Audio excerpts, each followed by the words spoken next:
Continuación, vamos a hablar del control de velocidad de un motor de corriente directa con convertidor choppers e inversión de giro. Nuestro grupo está conformado por el compañero Luis Ángel López, John Werner Becerra, Jordan Arley Gamboa y quien les habla, John Jairo Pantoja.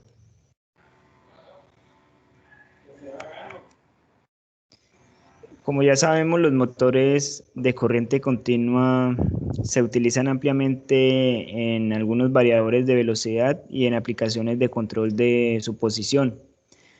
Sus velocidades por debajo de la velocidad base pueden ser controladas mediante el control de voltaje inducido, al igual que las velocidades bases. Ellas también se pueden controlar por este medio de voltaje inducido. Las velocidades por encima de la velocidad base se obtienen mediante el control de flujo de campo, correspondiendo a lo que nos lleva a la conclusión de que el método de control de velocidad para los motores de corriente continua es más simple y menos costoso que los motores de corriente alterna. Esto siempre y cuando se requiere un control de rango de velocidad amplio de corriente continua.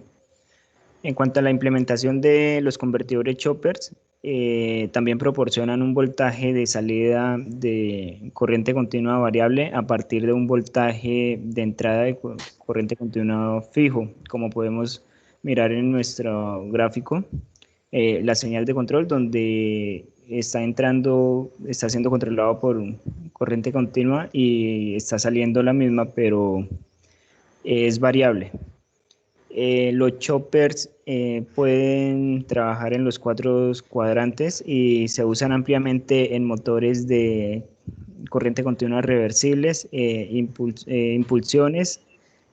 Aplicando estos choppers es posible implementar la regeneración y el frenado dinámico para motores de corriente continua y puede funcionar en todos los cuatro cuadrantes del plano voltaje versus corriente. Este voltaje y la corriente de salida se pueden controlar tanto en magnitud como en dirección, de modo que el flujo de energía puede ser en cualquier dirección. Para las estrategias de control, el valor medio de la tensión de salida, en este caso V sub 0, se puede controlar a través del ciclo de trabajo abriendo y cerrando el interruptor de semiconductores periódicamente. Contamos con dos estrategias diversas para este ciclo de trabajo, el cual la primera corresponde al control de relación de tiempo, en la cual se varía la relación del tiempo sobre la relación de trabajo y se realizan de dos formas diferentes. La primera de ellas, el sistema de frecuencia constante, y la segunda, el sistema de frecuencia variable. Son con las dos condiciones que contamos. Y para el control del límite de corriente, en este caso el encendido y apagado del circuito del chopper se decide por el valor establecido anteriormente de la corriente de la carga. Estos valores de la corriente de carga pueden ser máximos y mínimos, lo que nos conlleva que cuando la corriente de carga alcanza su valor máximo, el chopper se apaga. Como podemos observar en nuestra figura 2, tenemos una implementación de un convertidor chopper sencillo en un motor de corriente continua, simulado en este caso en Simulink, y lo cual conlleva su comportamiento puede ser una regeneración en avance, también un control de potencia en reversa y una regeneración en reversa. Siguiente, por favor. En cuanto a los tipos de choppers, nos encontramos con 5 tipos. Cada uno de ellos trabaja en cuadrantes diferentes. El chopper de clase A, tipo A, trabaja en el primer cuadrante, lo que ocasiona que su voltaje de salida y su corriente de salida sean positivos. El chopper de clase B trabaja en el segundo cuadrante, Q2, Q4, lo que nos indica que su voltaje de salida puede ser positivo y su corriente de salida negativo.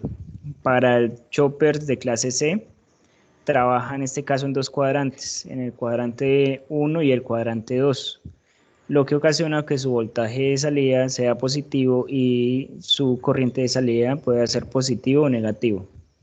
Para el chopper de clase D, trabaja en este caso también en dos cuadrantes, pero ya trabaja en el cuadrante 1 y el cuadrante 4, lo que ocasiona que su voltaje de salida pueda ser positivo o negativo y su corriente de salida en este caso sea positiva, lo contrario al choppers clase C. En cuanto al choppers clase E, este choppers ya trabaja en los cuatro cuadrantes, lo que ocasiona que su voltaje de salida pueda ser positivo o negativo, al igual que su voltaje, su corriente de salida. En nuestra figura 4 podemos observar la implementación de un choppers clase E a un motor de corriente continua, el cual está controlado por medio de semiconductores en el momento en que se apagan, encienden, y lo cual puede ocasionar el comportamiento de este motor para su sentido de giro, lo que nos conlleva que utilizándolo de manera correcta, gire en sentido horario o en sentido antihorario, en el sentido en que nosotros deseemos. A continuación, nuestro compañero explicará con más profundización el comportamiento de este tipo de choppers. Bueno, en cuanto al chopper clase E, como ya dijo el compañero, este tipo de chopper tiene la capacidad de trabajar en los cuatro cuadrantes. Entonces, para empezar a explicar, expliquemos primero que esta imagen que está aquí es un motor DC con excitación independiente, con el cual se estará explicando el tipo chopper E, el cual, como ya dijimos, trabaja en los cuatro cuadrantes. Entonces, para este caso, estaría trabajando en el primer cuadrante, ya que el voltaje de alimentación y la corriente de alimentación, ambas son positivos. Como vemos en esta imagen extraída de un documento de la Universidad de Valencia, el sentido de la corriente iría de esta manera: pasaría por el interruptor 1 y por el interruptor 4.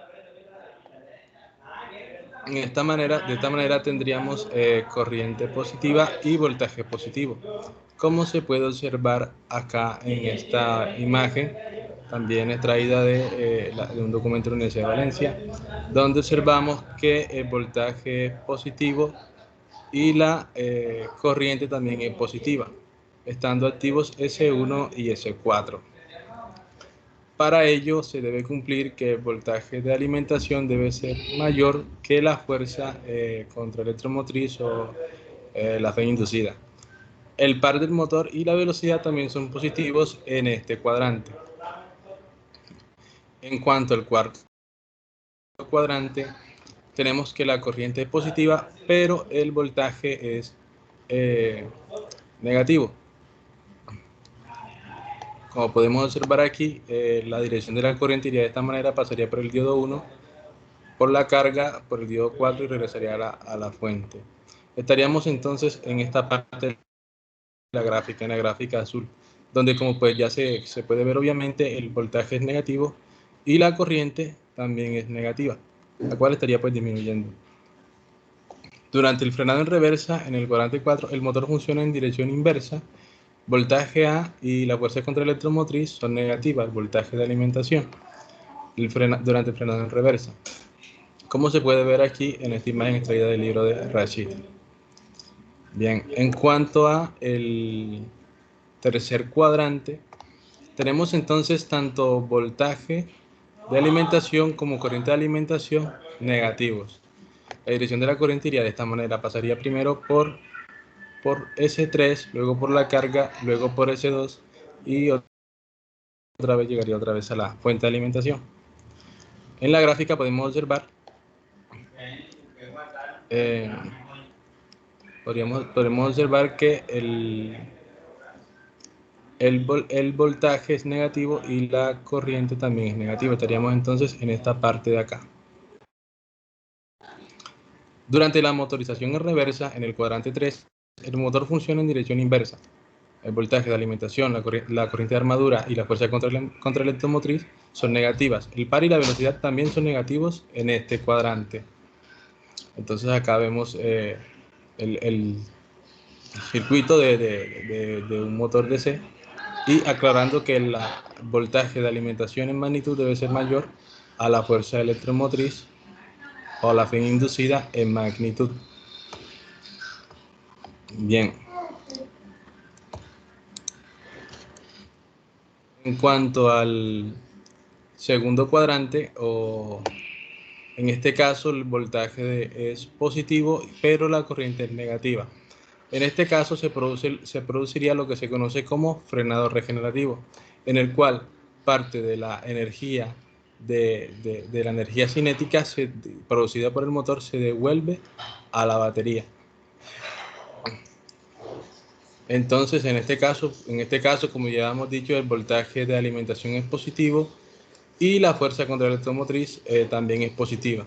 La corriente de armadura, como ya hemos dicho, es negativo, y como ya hemos dicho, de esta manera se devuelve parte de la energía a la batería. Bien, para que se cumpla este caso, el voltaje de armadura debe ser menor que la fuerza contra la electromotriz. Listo, entonces la dirección de la corriente iría de esta manera. Pasaría por el diodo 3, luego por el diodo 2 y llegaría pues a la batería. Y en cuanto a la forma de onda, estaría dada por esta parte de acá, esta parte roja, donde estarían pues polarizados el diodo 2 y el diodo 3, y la corriente es negativa y el voltaje es positivo. Estaríamos entonces en el cuadrante 2. ¿Listo? Para aclarar esto un poco, vamos a mirar una simulación hecha en Simulink, MATLAB, utilizando un motor DC con alimentación independiente y pues usando un chopper clase E, en el cual podemos observar los cuatro interruptores, y entonces tiene este comportamiento, que es bastante parecido a la gráfica que teníamos en las diapositivas, en donde en esta parte de aquí, donde la corriente es positiva y el voltaje es positivo, estaríamos en el primer cuadrante. Acá, en este caso de acá, cuando la corriente es negativa y el voltaje también es negativo, estaríamos entonces en el tercer cuadrante, logrando así una inversión de giro del motor. Bien, a continuación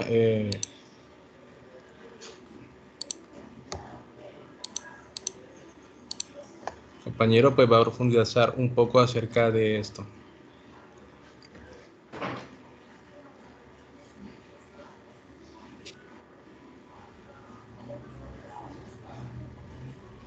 Bueno, este tipo de convertidor también es denominado convertidor en puente H. Existe una versión de este convertidor que también trabaja en los cuatro cuadrantes, que es conocida como configuración en puente T. Este tipo de configuraciones utiliza la mitad de semiconductores, pero requiere una alimentación doble, por esto es menos utilizada. Siguiente. Uno de los usos más importantes que se le ha dado a los convertidores tipo E es el uso en la tecnología de los automóviles eléctricos. Es muy importante porque a esta tecnología le para un gran futuro. Este convertidor es un convertidor de dos cuadrantes clase C. En este está descrito el sistema de control necesario para el control de un automóvil, donde se usan microprocesadores que obtienen la señal de mando para las palancas de acelerado y freno. Está formado por transistores de potencia en configuración Darlington.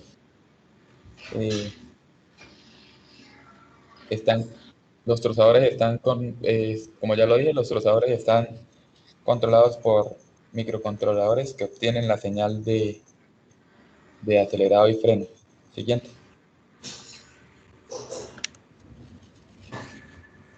Aquí podemos apreciar dos circuitos integrados PSP601, donde cada uno acciona dos transistores de cada lado del puente H.